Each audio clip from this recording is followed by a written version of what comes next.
blessed by the divine, be blessed by the divine, be blessed by the divine. Saluting the Mother, Father, and the Guru.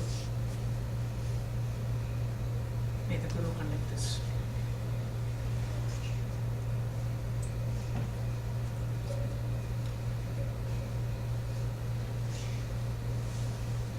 So, genetic center.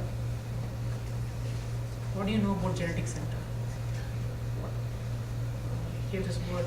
What does it mean? The Sky Master should not have. Information center that should be kept clean. Yeah. What is that information center? Thoughts. You're going to listen to you. You are clever. Alright, so it is one of the greatest asset of humankind, genetic center. It has been talked in all the scripts, but this is a scientific attempt to explain what it is, and how you can keep it clean, why you need it to be clean, and how you can keep it clean.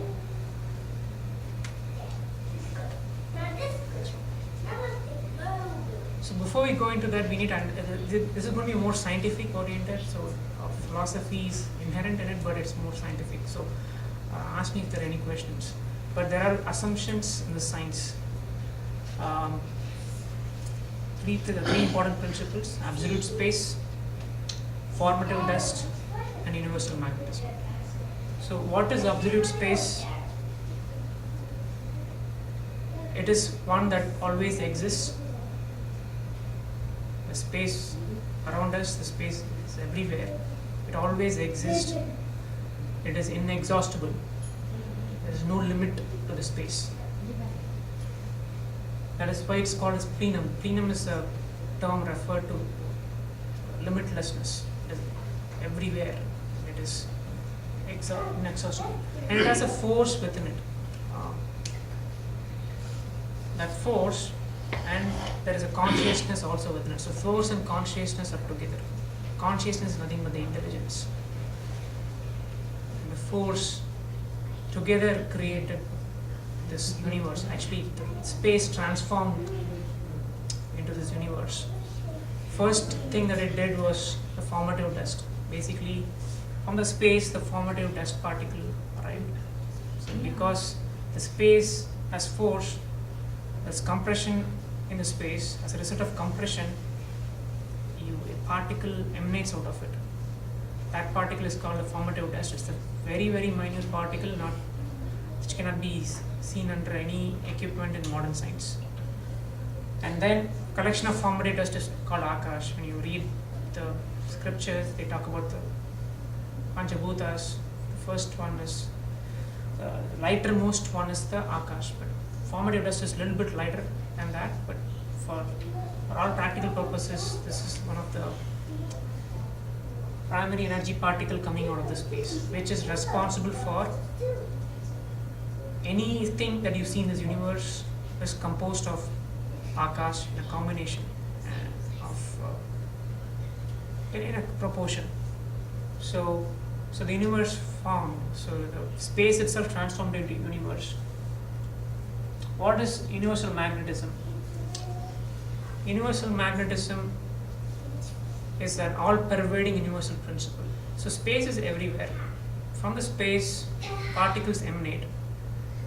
There are particles which stay together and form molecules and atoms, but there are particles which do not form any matter, but it stays as energy and dissipates. So when something like a particle rotates, there is space, it hits the space.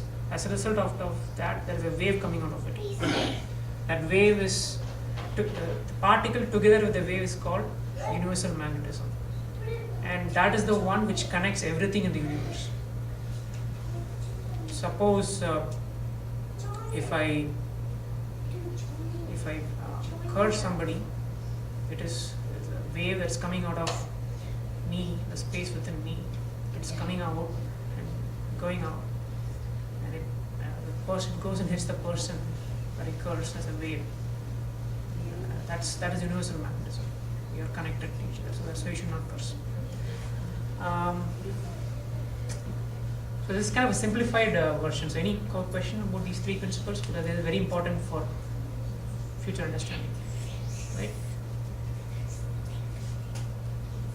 Talked about it. Consciousness is the order of function in anything and everything, with pattern, precision, and regularity. So this is the intelligence which is there in anything in the universe, animate and inanimate. So in the planets, they rotate with pattern, precision, and regularity around the sun. That's the consciousness, right? So it is in animate as well as in human beings. As it's just mind and sense. So that's consciousness. Next one. So space is referred as Shiva and formative dust is referred as Shakti. So the dance of both of them produces the universe. That's called Nataraja.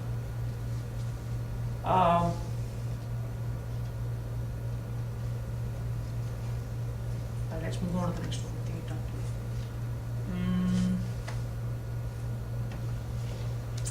So universal magnetism is throughout this universe.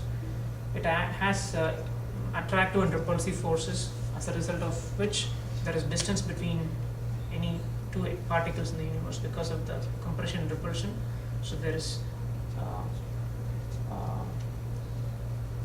particles floating in the universe. Okay, next one. Panchabhutas, we talked about a combination of the energy particles produced Akash, and then heavier, when we go heavier, it is air, and then further heavy air like helium and other gases, heavy air and water, finally the earth. So this is kind of denser, more denser you go, more heavier you become to the earth. So in each of these elements, there is transformation happening. So these are all 5 elements, and each of these elements are working. They are working in the universal magnetic field. So everywhere there is magnetism. So in each of these elements, there is transformation of the magnetism. In Akash, it is transformed as pressure. In air, it is transformed as sound. So in the heavy air, it is transformed as light. In water, it transforms as taste. And in earth, it transforms as smell. And finally, it's not listed here, in the human mind, in the human being, it transforms as the mind. So there's 6 transformations that happens for magnetism. Next, please.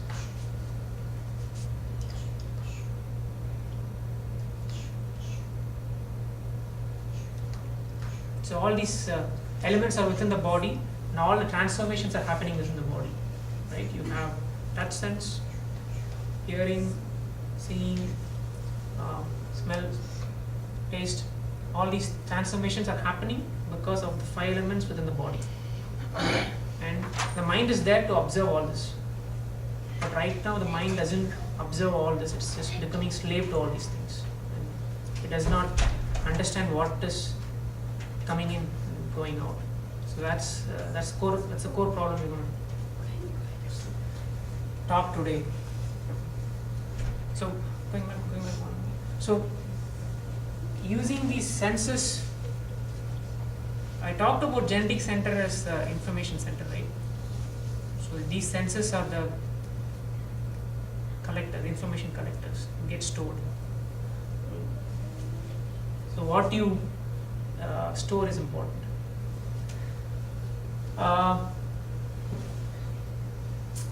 Okay, so now go to the main subject here. So we have the 3 types of bodies. One is the physical body that you see, the other 2 bodies you don't see. astral body is the body where the energy particles circulate. So throughout the body, the energy particles, the akash, is rotating throughout the body, and that is the astral body. So there's also space within you. Space is everywhere. Space is within you too. And when the particles hit the space, what happens? Biomagnetism comes. Magnetism comes, right? When a particle hits a space. So that biomagnetism is also throughout the body, which gets transformed into through the senses into touch, taste, or the 6 transformations. So that is causal body is the magnetic body. So any questions on these 3 bodies? And all the 3 body has a center, and that is the genetic center. Anything which any entity in the universe has a center to itself.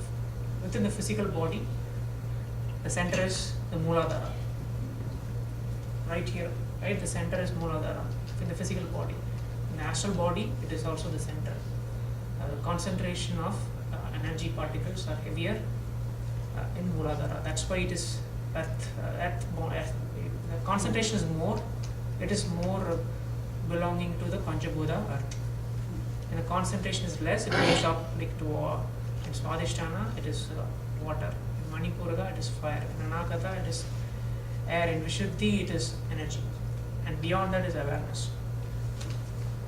So that's the genetic center. So what is it? We talked about it's a concentration of life force particles, biomagnetism, and sexual vital fluid. Sexual vital fluid represents the body. Biomagnetism represents the magnetism, and the life force particles. So all these 3, that's the center. What does it contain? Basically it's just nothing but information. It's a tape, a virtual tape. It has everything that is there from the beginning of the universe until now. Sanchita karma is before your birth, is all information. All crap is there in the tape. Sanchita karma. Information stored in the present, from your birth till now, is also stored there. And both of them together form the Akami karma, which you do in the present. So what you store is going to reflect on what you're going to do. So you have to store the right thing there and clean up the mess.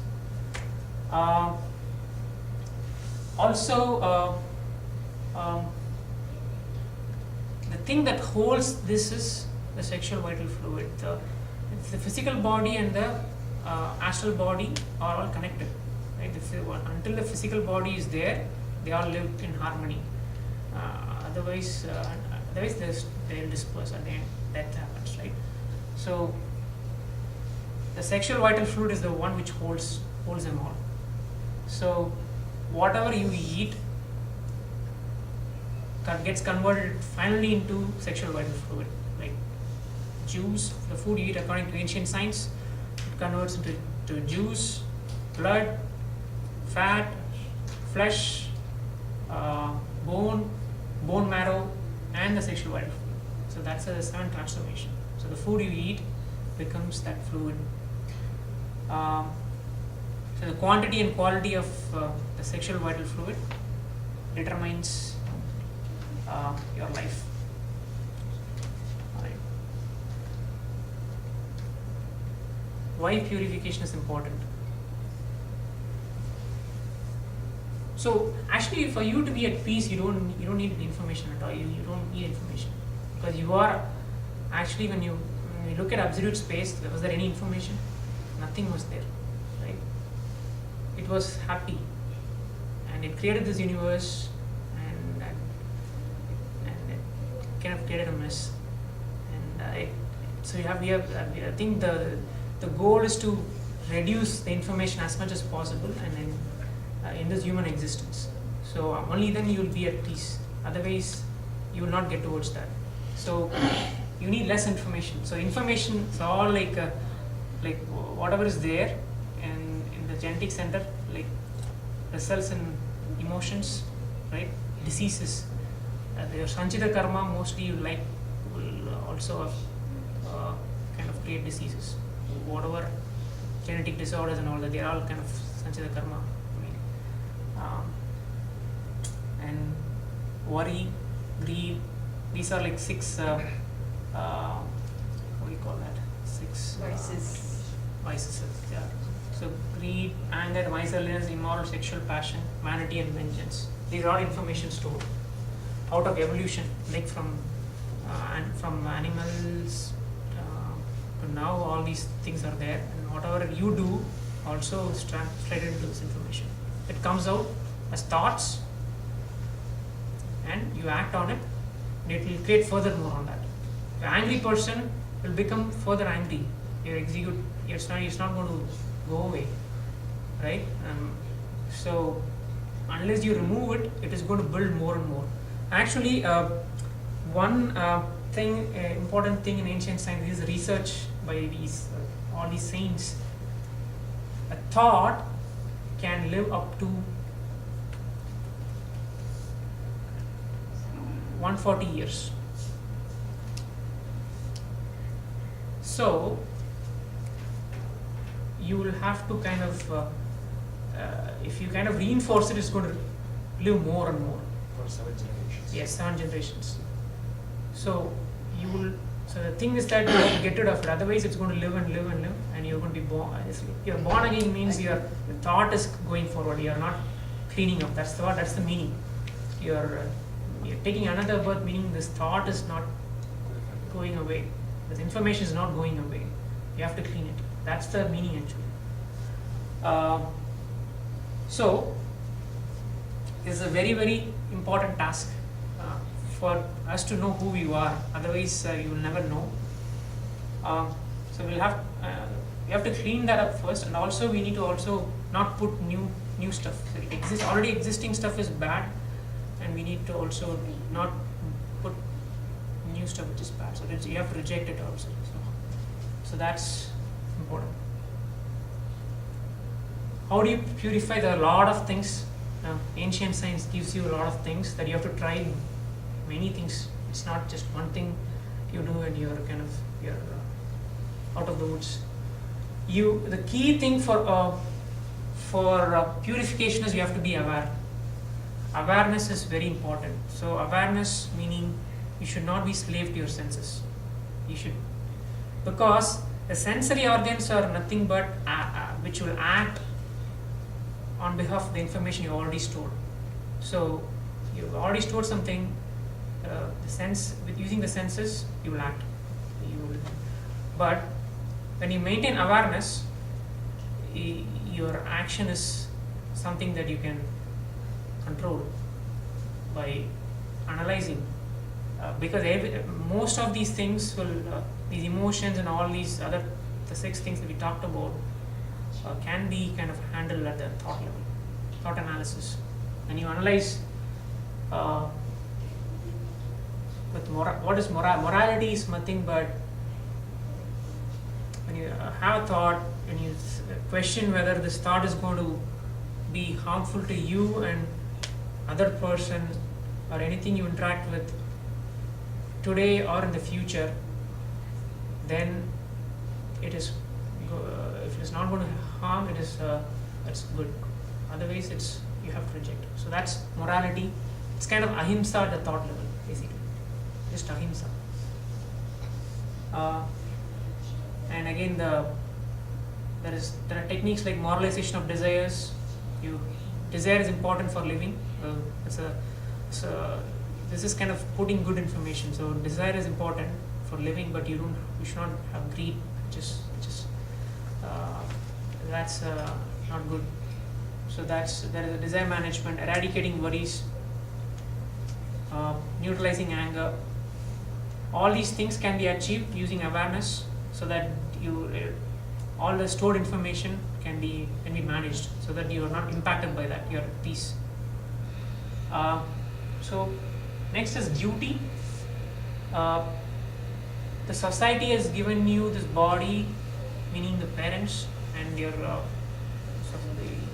whoever has helped you, right from your family to your country, everything, you have a due back to the society. So when you give back that due, by doing the duty, you're also cleaning up your karmic imprints. Charity is one of the powerful cleaner of genetic centers. There are a lot of charities you can do. Jiva Karanya is one charity. It's by basing people, having love and compassion on any living being and helping. And if anybody is having a trouble, how much ever you can in any way, thought, word, and deed, you're helping. That is Jiva Karanya. That's charity. So charity is one of the powerful way. Why? Because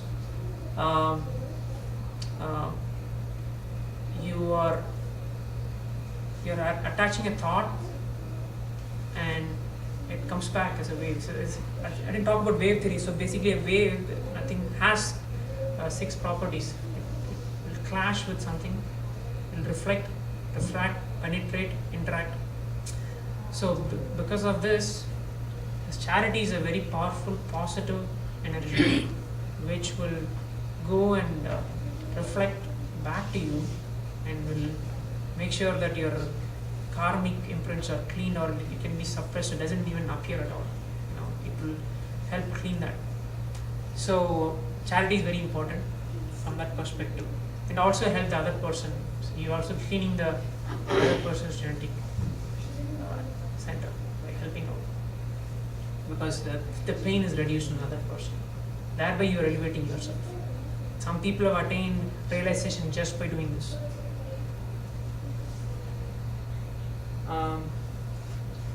Forgiveness, superimposition. So basically, talking.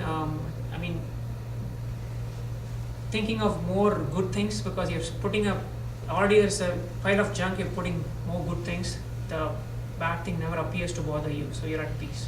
So because you have to have thought for living, you cannot avoid it, right? So you'll have to make sure that superimposition is one technique wherein you put a lot of good things and be in a space wherein you're doing good always. Keeps the bad things away, and you and with awareness, if you're doing it, you'll manage it.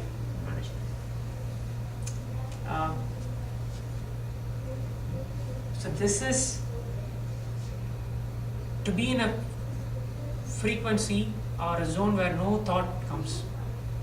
Then that's what you do, like kind of deep meditation when you're not taking any information. You are just in absolute space, becoming one with it. That's called mukti. That's what saints have done. Mukti is not nothing but you die and you get it. It's just living. You are in a state of complete bliss with nature, and you have become one with it. That in that state, there no thought will come, no thought will occur, and being in that state, you will understand that everything in this universe is this one and the same. Same space has transformed to everything, and you see yourself no different from another living being. So from that state, when you look at it, you will attain a state when you are doing action in your regular life. Then your action will be tuned towards ahimsa without not causing harm to anyone. So in that state, your karmic input is minimized. You're not completely gotten away with it. You can go to that state and be in awareness and realization, but to completely clean it, it is a lifelong process. There is no kind of a formula. These are all the techniques we can apply and be at peace. Even the saints have attained realization, which doesn't mean that they have completely eradicated the sanchita karma. They also get diseases and all that. So you will have to kind of understand that some things are under your control, but some things have to pass, and you have to observe it. Like Ramana Maharishi observed his cancer. He just observed. This is not me, but he just observed and then let it go. right? So that state, you see everything is a transformation, so you will just ignore it. Your consciousness, you don't die. Your physical body will die, but your consciousness, you just see everything as a transformation. The disease is also a transformation. So that's a higher state of awareness that you can get in the present.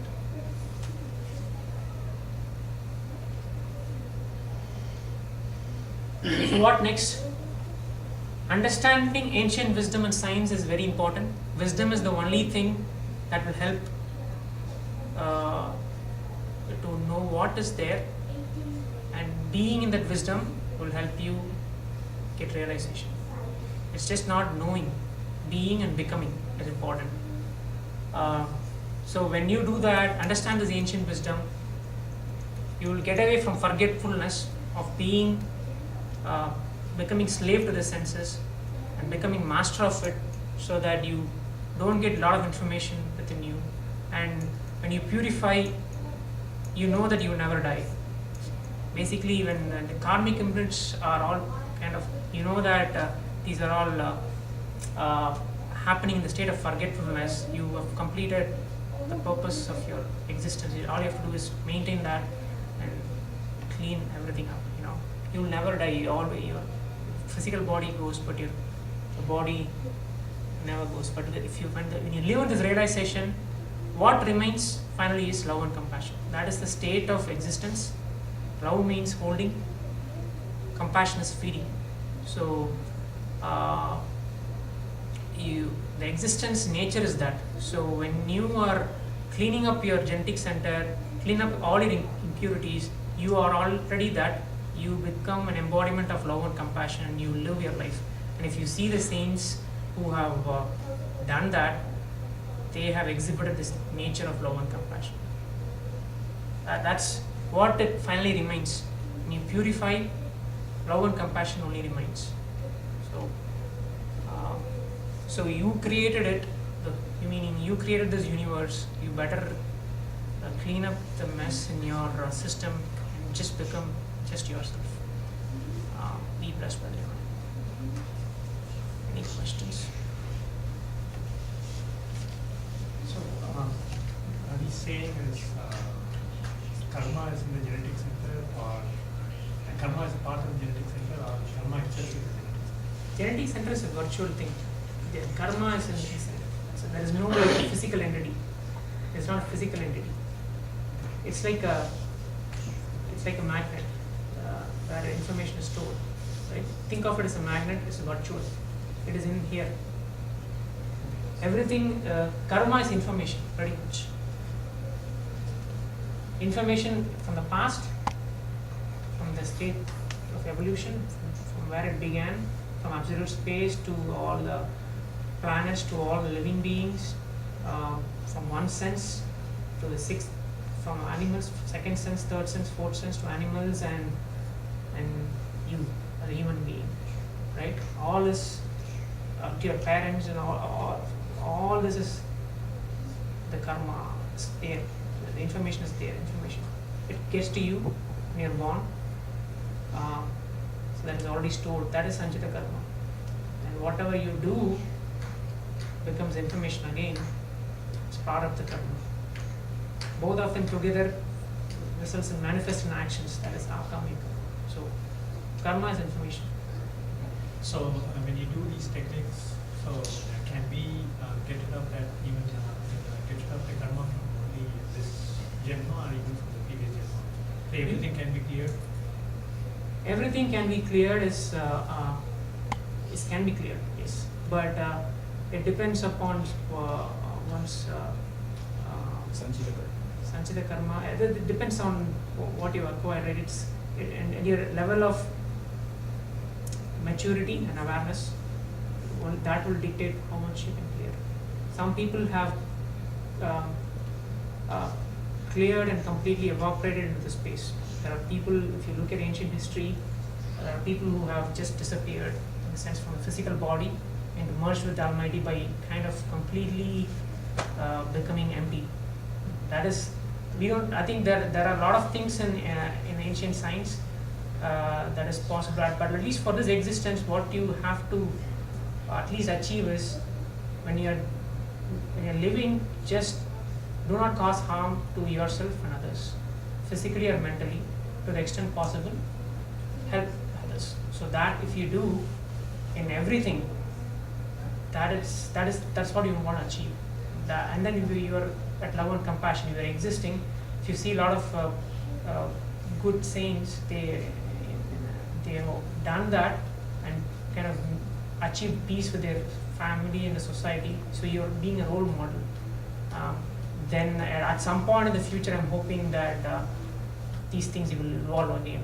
But we don't have to try to the level of disappearing, right? You have a question? You have something?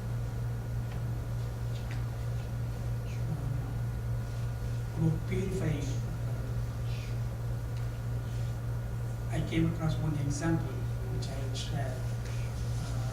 See, we all have genetic center, right? But we don't know how much it is pure or how much dirt is there, right? Let's say there's a bucket with water, dirty water. How do you clean that water?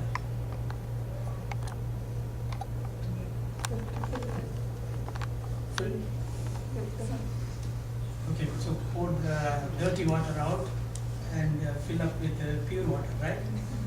If that is so simple, we can remove our genetic center, throw it away, get some pure genetic center and fix it, right? So it's not that easy. So without, the bucket is having some dirty water, without throwing the dirty water, how do you clean it out? Put some purifier. Pour pure water. If you continuously pour pure water over the period of time, it will become pure. The intensity will go down. Yeah.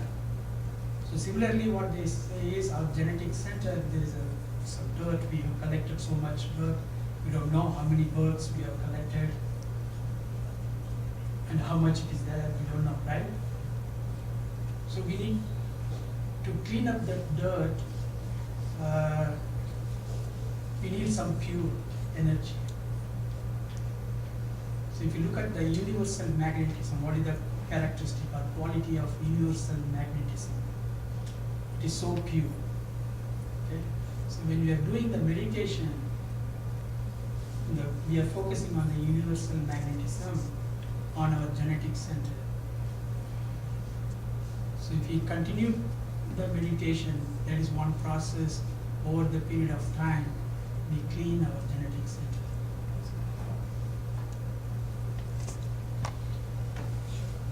Good point.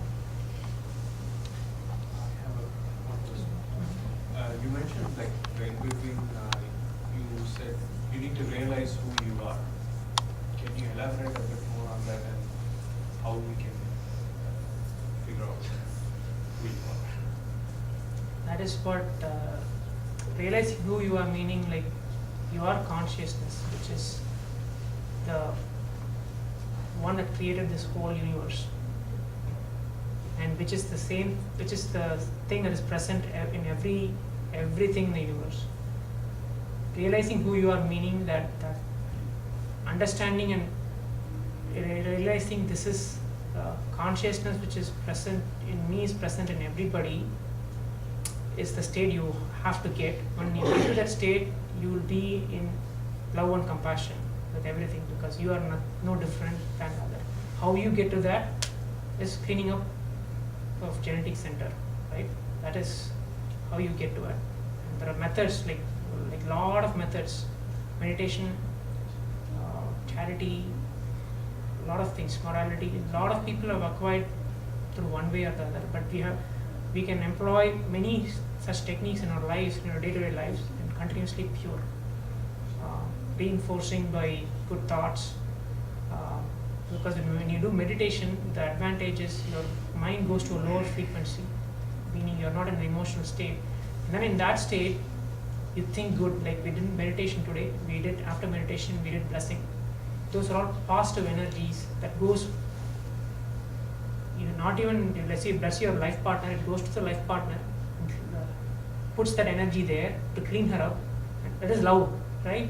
And it also comes back to you because that's compassion. It's feeding back to you as that's the nature of the space. Love and compassion is there, it comes back to you, and it's good information here. So basically, more and more positivity is important to clean it up. It's like drinking the pure water, the dirt water. More purity. Karma comes from the past thing. This comes from the parents or some other both. It's both the way. The past. It's generations. Generation. It's from generations. So it's From even like father, mother. They Yes. it goes to the like even from the we all evolved from the one sense, right? Yeah. So it goes till that. What about some saying that comes from previous birth? Karmas. It's actually from previous birth or from the father, mother. It's both like there is a different thoughts there, like right. So in Maharishi, like it is all we all in generations. Like there is, we live in the generations. That's the concept, like thought process on Maharishi. There So is no birth actually. There is just There- Not your birth, generation. Generation. gen- And you are in that generation. so the rebirth is like His siblings are there, it's divided. yeah. So it goes. it's just the information It's being the same thing, transmitted. right? It's just the information that's coming, that gets transmitted. The strength of that information, according to the ancient science, it will be like 140 years. So, if you reinforce it, it will live longer. So you should not reinforce it. So there is no concept of we have a previous birth. So That is according to the science behind it. It is just the thought. The body dies, but the thought prevails. Right? So that is the science. So if you go into the scriptures and if you kind of live in the stories, you will not understand the science. If you get away from the stories, you will understand the science. This is pure science. Just information. If you look at it's just information traveling through the physical body. Like Maharishi explains, like we go to a zoo, we look at an elephant. When we are looking at the elephant, we are seeing that it has, like it is big, it is black in color, so we are able to recognize that. Then we come away and we sit some time, and then when we remember that time went to zoo, you immediately get the picture of the elephant. Where it is, that picture. It is being stored on the genetic center. Like when you looked at it, whatever you saw through your eyes, whatever you felt through your senses, that is stored into the genetic center. It is very small. Like, it is not that much big whatever you are seeing. It is stored with the smallest, minutest into your genetic center. But when you try to recollect, when you go to that frequency back, you are able to recollect everything back. Likewise, like whatever you are seeing, whatever you are doing, gets imprinted into your genetic center. That's the Paratmaka, like what you are present. Like from age 3, whatever you are doing, whatever you are seeing, get implemented into the genetic center, and that's what you become. That's the present explanation. So if you keep on doing good deeds, then you will become effective. If you become in a negative sense, then that will be your present state. So when we purify by doing a lot of good things, the meditation, so if you purify the karma, right, the genetic center, so can we assume that our generations, from that point onwards, our generations will not get that bad karma because we purified? That's the goal, right? So and that depends upon the individuals, how much Sanjita karma we brought it and how much present we are doing it. So putting more and more good will subsidize the bad, the quantity of the bad thing, and then that will the next generation will go with the good karma. So at the time of birth of the next generation, or can it be passed even? The length varies. Like we can, there is no definition. Like could be for one set of, like it could be a next generation. It could be it's 2 generation later. I mean, generation can be stopped. So don't think that after you have a child, you can do anything you want. Yeah, that's the thing is that what happens is the science behind. I'm telling you the science behind it. So even after you die, that's why people in Ritu, in Hinduism, they do some rituals and all that. What is the science behind it is that basically you are, again, it's all information, right? It's energy. It will go and attach to the soul, which is kind of similar. Typically, it is your kids. So whatever you do will still go on harm. So that is why you need to clean your genetic center. Keep it clean. When it is clean, right, it merges with the Almighty. It has nothing to do. That's. Like again, Maharishi gives an example about the thought process.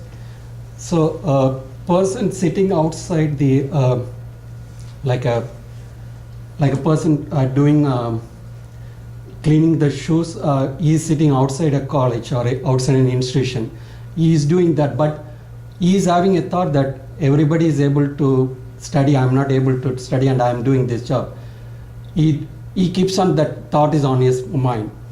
When you see his child might be going and will be studying, it is because the thought that was in his father is being executed through his child. So that's the example. Like it will be even happening. Like in some cases, like there will be a child. Like it can, like also the example of it comes through the generation. Like one person will be going and doing building a school in a village. Could be his 2 generation might have thought that what if that there is a school in this place, everybody will be benefiting. That kind of thought, like in 2 generation, that people like the grandfather, or they might have, and it could be executed by 2 generation later. That's also the example Maharishi gives about the moving of thought or leaving of thought for 7 generation, which is like 140 years. So thoughts is so powerful, it executed by somebody. Yeah. By That's, you or somebody yeah, else. that's the reason, like we have to have always the positive thoughts, because if it is negative, it is more powerful, because when the negative thought is coming, it is coming out real, and it is coming with a force. So that's the reason, like even like when we are blessing everybody, we are blessing the world community, we are blessing for world peace. That thought is going to live. Like we might be thinking, okay, we are in one single person and we are doing a world level thought. What is going to do it? We may not see that immediately, but that keeping on building up the thoughts will be having some time. We don't know when it will, but it will be definitely, it will have an execution sometime. Like there might be some new, like a new kid is born, he might become a leader, and he will become a world leader, and with this thought that will be executed. We are doing meditation, but once you go out from here, maybe Saturday, Sunday, people enjoy non-veg and all, right? So obviously we are killing some animals and birds, everything, right? So that will, at least while going that life, at least that will think something bad, right? Yeah. So obviously we will think good, but still we are doing, indirectly we are doing something wrong. That's the reason, like you have to be on the awareness throughout the day, like 24 hours. Yeah. Awareness is you're just staying. Basically, you're in meditation, not like closing. It's just opening your eyes to, right? Throughout your life, you should be in awareness meditation. It's just not like 20 minutes. So in that case, you will not harm any living being. So that's the ahimsa. Twofold moral culture is: I in my lifetime will not cause harm to anyone, physically or mentally, to the extent possible. I'll remove the pain of others. So, which means it's just everything in the universe. It's just not. So in that case, that ahimsa is already applicable there. So if you are in awareness, you will stay in that state. So creating that awareness, is a starting point. It's the beginning. It's a beginning. Just the awareness. And You'll get there eventually. this is and the science is there in the universe. Like where did all these saints leave this information? It is all in the universe. If you connect with this conscious universal state, you'll get all these secrets. How did these Vedas get produced? All these things are be connecting with this pure state. They wrote those informations. You have to connect with those and learn stuff. So when you learn and understand and become, then only it is. It's just not learning. It's just learning is a good step, but you have to learn, implement it, and become that. All right, we are running out of time. We'll conclude the session with the world peace prayer. Rain may pour on all parts of the world timely and sufficiently. Food grains may grow to the satisfaction of all living beings. Leaders of all nations may grow spiritually and do good service to humanity. May the whole world enjoy happiness, prosperity, and peace. May the whole world enjoy happiness, prosperity, and peace. May the whole world enjoy happiness, prosperity, and peace. Be blessed by the